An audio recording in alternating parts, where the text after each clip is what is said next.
नमस्कार, मैं विलास उर्पड़े फिर स्वागत करता हूं आपका आपके अपने web news channel supreme power पर। दोस्तों, हम देश प्रदेश, आपके जिले और आपके क्षेत्र से जुड़ी खबरों को प्रकाशित करते रहते हैं।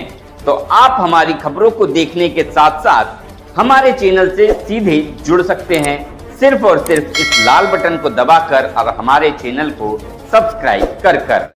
700 वर्षापूर्वीची आई महालक्ष्मीची आख्यायिका आहे। दरवर्षीप्रमाणे शारदीय नवरात्र उत्सव सुरू झाला आहे। 20 लक्षाच्या वर भाविक या ठिकाणी प्रत्येक वर्षी येतात। भाविकांची व्यवस्था संस्थांनी उपलब्ध केली आहे। या देवस्थानामध्ये जी मनोकामना ज्यांनी मागितली आहे ती मनोकामना पूर्ण झाली आहे। या ठिकाणी बघितलं तर तुम्ही नाना पटोले त्यांचेही कुलदैवत आहे। मीही जन्मापासून या संस्थानामध्येच कार्य करत आहो। खरं तर आई महालक्ष्मी जगदंबा असं संस्थान आहे, हे इतकं मोठं या ठिकाणी धार्मिक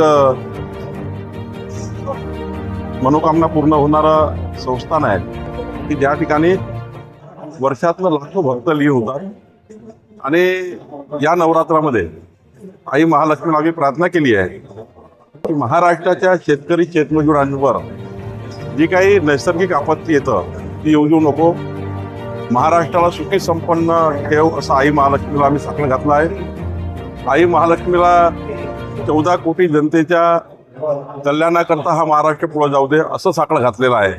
मला विश्वास आहे की आई महालक्ष्मी या शारदीय नवरात्र यात्रेमध्ये उत्सवामध्ये आई महालक्ष्मी आमच्या महाराष्ट्राला प्रचंड मजबूती देईल, प्रचंड ताकद देईल आणि आई महालक्ष्मी ही आमच्या सर्वांना सुख समृद्धी देईल।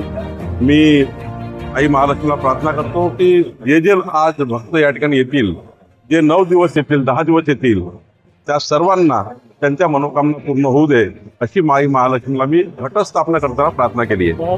पुढचे 9 दिवस कशा प्रकारे वेगवेगळे उपक्रम राबवतात? नाही, या ठिकाणी आमची एक प्रायोरिटी आहे की भजन, कीर्तन, ढोल-ताशे, आरती या ठिकाणी सांस्कृतिक कार्य आम्ही याकरता करू शकत नाही की आधीच 20 लक्ष लोक या ठिकाणी असतात, पोलिसांची तारांबळ उडतं आणि त्यामुळं वेगळ्या पद्धतीचे कार्यक्रम घेणं काही या संस्थानामध्ये नवरात्री होत नाही।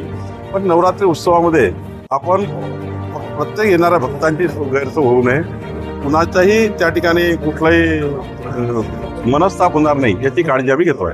आपली एक परंपरा राहिली आहे महाराष्ट्राची, सर्व पक्षीय नेते अशा वेगवेगळ्या उपक्रमामध्ये एकत्रित असतात। कोराडी देवी मंदिर एक व्यासपीठ आहे। नाही, देवस्थान हे 700 वर्षापूर्वी जुनं आहे।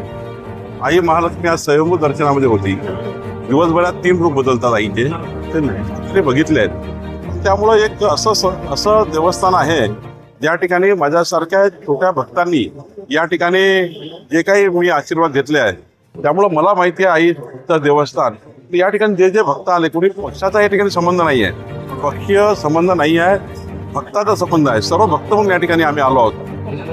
जे राजकीय लोक या ठिकाणी येतील, सर्व पक्षाचे येतील, ते आम्ही भक्त म्हणून या ठिकाणी आहोत। निवडणुकीमध्ये भाजपचे सरकार आशीर्वाद मागितलं। आज काही मला वाटतं आई महालक्ष्मीला एवढंच मागितलं पाहिजे की सुखी संपन्न महाराष्ट्र राहू दे। महाराष्ट्राच्या कुठल्याही जनतेवर किंवा कोणत्याही परिवारावर अमंगल घटना घडवू देऊ नको। सर्वांचं जीवन मंगलमय राहावं ही प्रार्थना केली पाहिजे।